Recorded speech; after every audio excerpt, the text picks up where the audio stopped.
Maviye, maviye çalar gözlerin, yangın mavisine, rüzgarda asi. Körsem, senden gayrısına yoksam, bozuksam, can benim, düş benim, ellere nesi? Hadi gel, ay karanlık.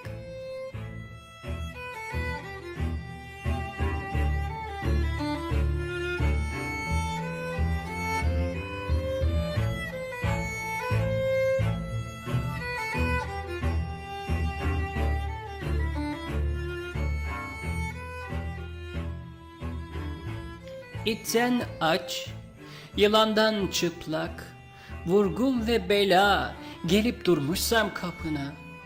Var mı ki doymazlığım, ille sevmelerim, sevmelerim gibisi. Oturmuş yazıcılar fermanım yazar. Ne olur gel, ay karanlık.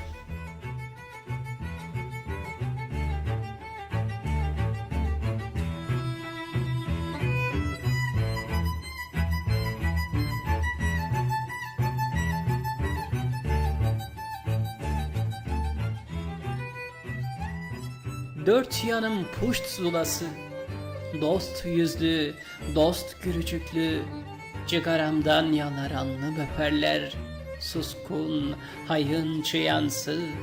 4 yanım puşt zulası, dönerim çıkmaz, en leylim gecede ölesim tutmuş. Etme gel, ay karanlık.